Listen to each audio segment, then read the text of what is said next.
Papua, tanah yang kaya, surga kecil jatuh ke bumi. Seluas tanah, sebanyak batu adalah harta harapan. Tanah Papua, tanah leluhur, di sana aku lahir. Bersama angin, bersama daun, aku dibesarkan. Hitam kulit, keriting rambut, aku Papua. Hitam kulit, keriting rambut, aku Papua. Biar nanti langit terbelah, aku Papua.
Setelah menempuh penerbangan selama 45 menit, akhirnya saya tiba di Wamena. Dan saya akan bersilaturahmi dengan masyarakat muslim yang ada di sini.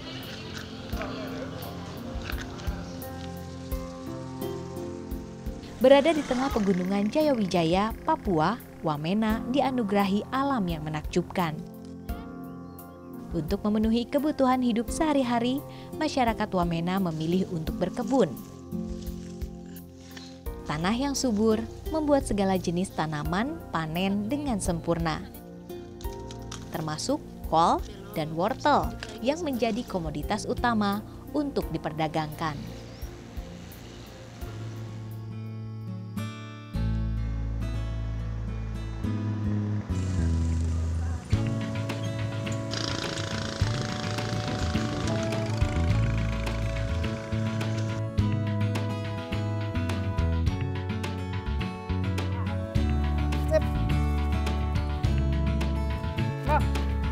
Makasih ya Bang ya. Ya, ini dia nih, saya sudah sampai pasar dan saya ingin cari tahu ada yang jualan apa aja di pasar ini.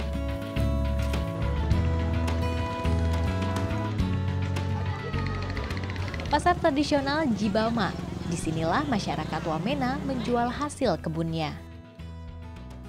Beragam sayur dan buah dijual di sini. Pasar yang buka setiap hari ini selalu diburu para pembeli. Saya pun tak mau ketinggalan. Siang Mama. Mama, ini jeruk dari mana Mama? Dari Kelila. Manis tidak? Manis. Ini berapa harganya? Ini 5.000, ini 10, yang ini 2, Pak. Ya. Ya. Terima kasih Mama.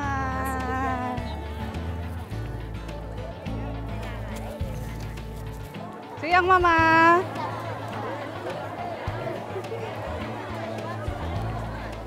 Untuk memenuhi kebutuhan protein hewani, para pedagang di sini menjual babi dan ayam.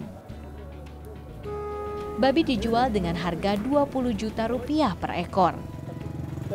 Meski mahal, los penjual babi tetap diburu para pembeli. Tak heran mengingat babi begitu lekat dengan tradisi masyarakat Wamena. Berbeda dengan sayur dan buah yang harganya normal, harga ayam kampung justru melambung tinggi.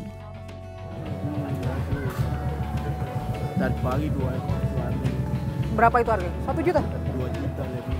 1 ekor 2 juta? Wah, ternyata di Wamena ini ada ayam harganya 1 juta per ekor. Mahal sekali, Pak. Daging ayam di sini Dimakan mungkin daging ayam termahal yang saya temukan semasa hidup saya.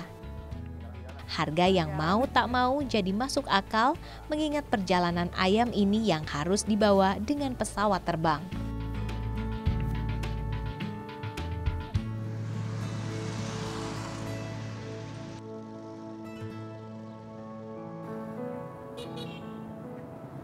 Nah, setelah berkeliling kota Wamena, akhirnya saya tiba di Masjid Agung Baitur Rahman. Konon, masjid ini adalah masjid pertama yang ada di sini.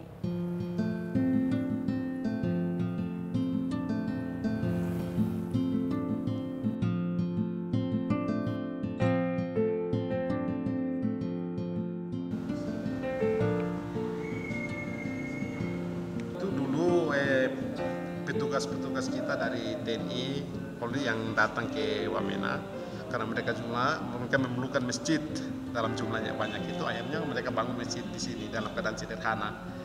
Tapi setelah perkembangannya pada tahun 70-an itu jumlah umat Islam bertambah, masjidnya sudah tidak cukup, kita bangun baru lagi. Ya, mereka bangun secara swadaya, nanti kita yang bantu biaya. Itu keinginan mereka sendiri. Iya, betul. Keinginan mereka. Membangun apa kalau di sini orang asli sini bilangnya gereja masjid, gereja Islam. Gereja Islam. Ya karena penduduk sini lebih banyak mengenal gereja, akhirnya mereka menemukan gereja Islam. Tapi itu masjid yang dimaksud. Masjid yang dimaksud itu Pak sebenarnya ya. Pak Maskur Adam, pria asli Ternate ini sudah puluhan tahun tinggal di Wamena. Dahulu Pak Maskur adalah Ketua Yayasan Pendidikan Islam atau disingkat YAPIS.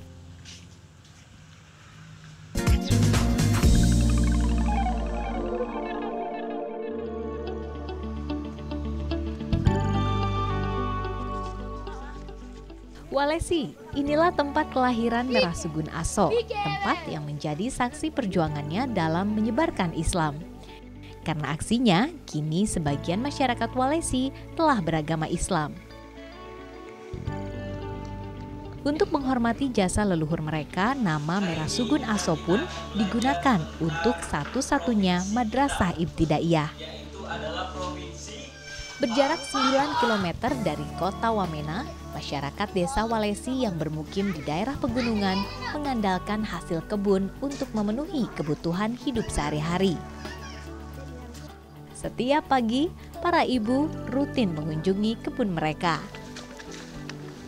Di sini, kaum perempuanlah yang berperan aktif memenuhi kebutuhan perut keluarga.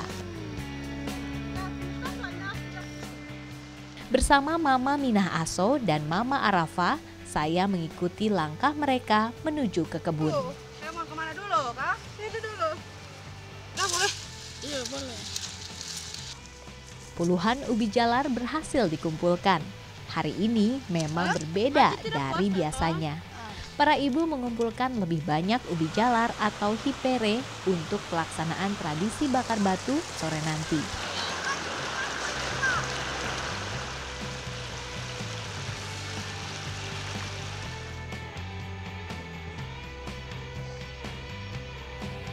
Sementara kaum pria mempersiapkan tempat untuk proses bakar batu, kaum ibu menyiapkan bahan masakan.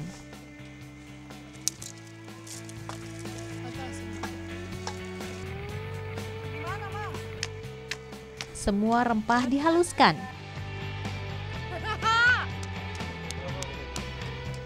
Setelah itu, ayam dipotong menjadi 2 bagian. Lalu diolesi dengan bumbu yang sudah halus tadi. Selagi menunggu batunya panas, saya membantu menggali tanah untuk proses memasak. Apa? Dalamnya berapa meter? Hah? Setengah meter? Kenapa harus setengah meter? Ya agak dalam, harus kita susun batu panas. Hah? Setengah meter itu lumayan ya, Bang?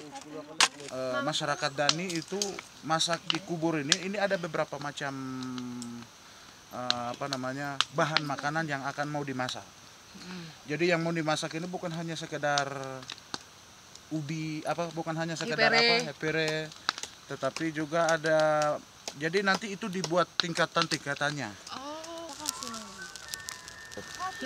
Nah, untuk kan masyarakat Walesi sini umumnya sudah banyak yang muslim, Bang. Ya.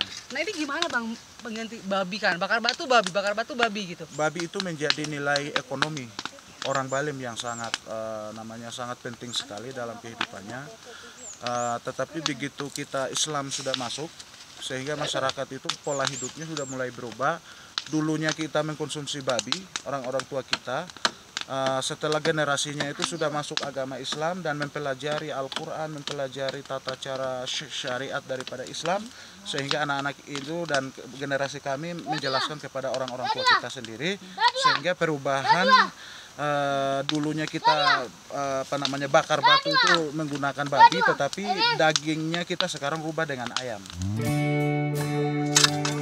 Nah, setelah tadi sudah memasak dengan ibu-ibu, sekarang akan masukkan ilalang ke dalam lubang itu. Untuk proses memasak selanjutnya.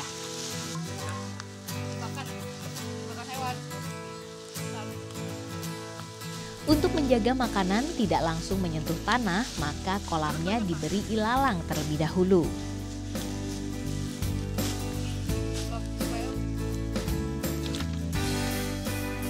Batu telah panas, pertanda bakar batu siap dimulai.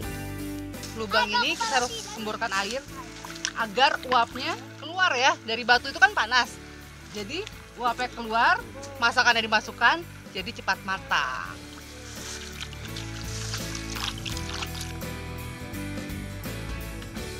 Hipere yang telah diletakkan di lapisan paling bawah kemudian ditutup kembali dengan ilalang. Selanjutnya, tambahkan batu panas lagi di atasnya.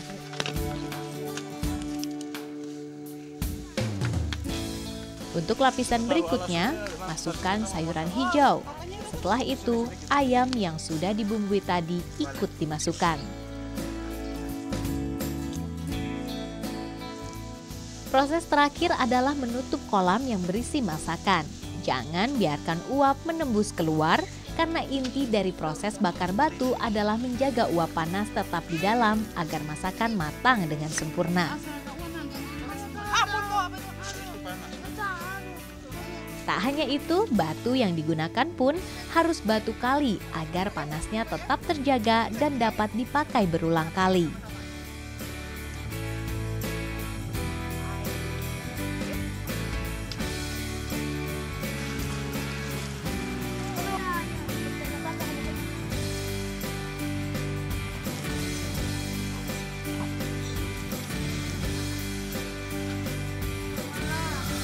Sudah masak.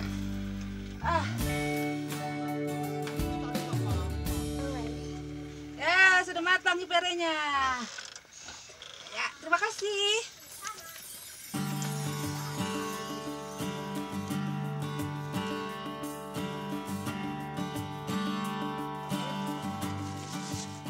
Tak sabar rasanya menyantap makanan hasil jerih payah bakar batu tadi. Melakukan tradisi bakar batu bagi saya tak hanya sekedar pelajaran mengolah makanan menjadi lezat, namun juga pelajaran tentang bagaimana menjaga tradisi gotong royong yang tetap dilestarikan masyarakat Dani.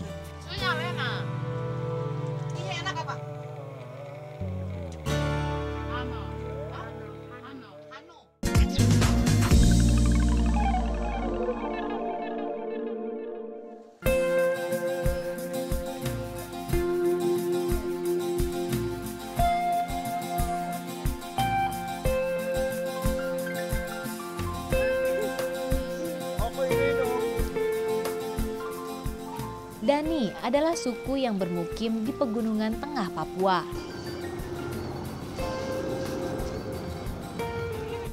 Kabupaten Jayawijaya adalah tempat bermukimnya masyarakat suku Dani dan mereka masih menjalankan kehidupannya secara tradisional. Begitu juga dengan rumah mereka. Dan sekarang saya akan bertemu dengan salah satu kepala suku yang akan bercerita lebih dalam tentang kehidupan masyarakat suku Dani yang ada di Walesi.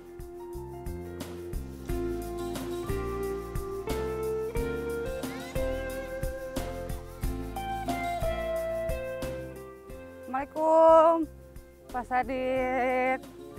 Lagi sibuk nggak Pak? Ya, boleh. Boleh.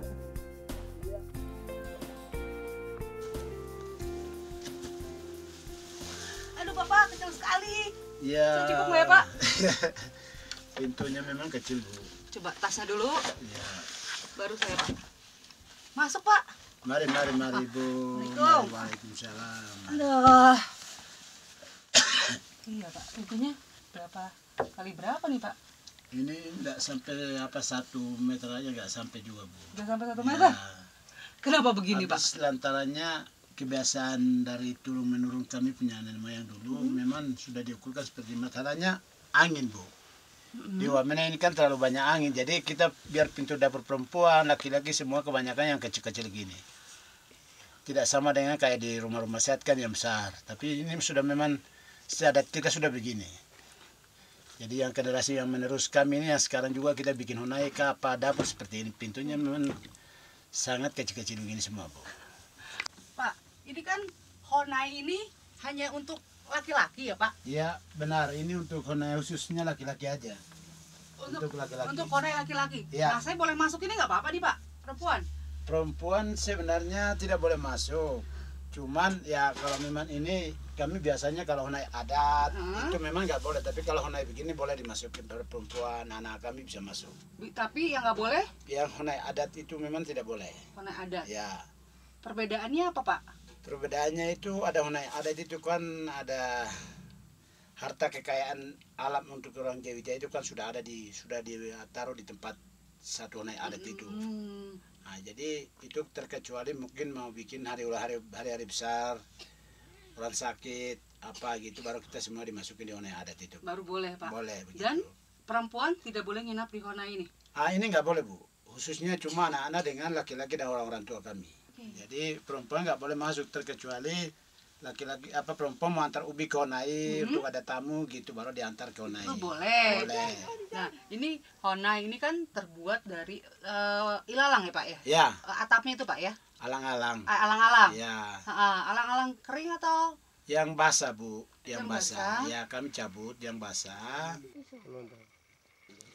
Honai ini yang bisa muat itu sekitar 200 atau 250 ikat. Itu untuk satu honai. Satu honai. Satu honai. Nah ini pinggiran-pinggirannya Pak? Ini dari kayu, Bu. Kami belah kayu dari hutan. Pokoknya ukuran itu sekitar ukuran papan ini 2,5 meter tingginya. Kalau terlalu ketinggian dia kadang juga dingin. Makanya itu sudah ada ukuran memang seperti untuk honai itu biasanya standar Bu di Jaya Wijaya. Ini ada 2 lantai Pak? Ini ada 2 lantai nih Bu. Oh. Ada 2 lantai. Jadi loteng ini kita naik, nanti semua kita naik tidur di atas. Tidur di atas. Ya, tidur di atas. Jadi hangat mungkin. Hangat, Ibu. Di atasnya Ya. ada alang-alang. Ada alang-alang. Di bawahnya ada api. Api gitu.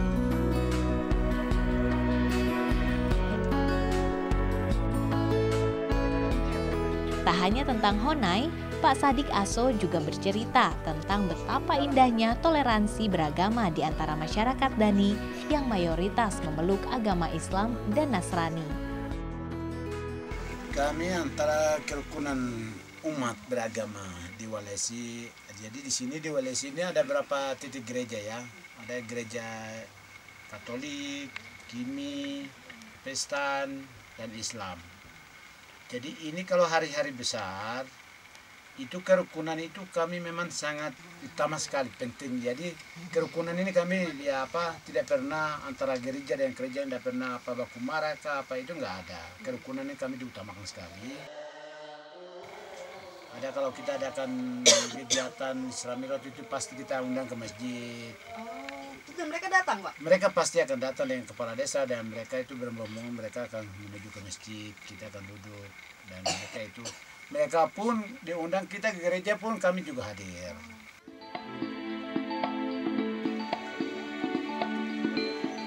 Setelah puas mengetahui seluk-beluk honai, sekarang saya akan melihat seperti apa tempat tinggal kaum perempuan Dani, atau mereka biasa menyebutnya dapur perempuan. Di dalam EBI terdapat beberapa bagian, di antaranya dapur yang terdapat tungku api, lalu honai perempuan untuk tempat istirahat. Hal paling unik yang saya temukan adalah kandang babi yang terdapat di dalam rumah ini. Padahal keluarga Pak Sadik telah memeluk Islam. Babi memang sulit dipisahkan dari kehidupan suku Dani, mengingat hewan ternak ini begitu lekat dengan tradisi masyarakat Dani. Karena itu masyarakat Muslim Dani hanya memelihara babi sebagai tanda kehormatan. Melihat dan merasakan kehidupan masyarakat Muslim Dani di Walesi ini membuat saya begitu bangga terhadap mereka. Bangga melihat mereka dapat hidup damai dan bersahaja meski berada di tengah perbedaan dan kesederhanaan.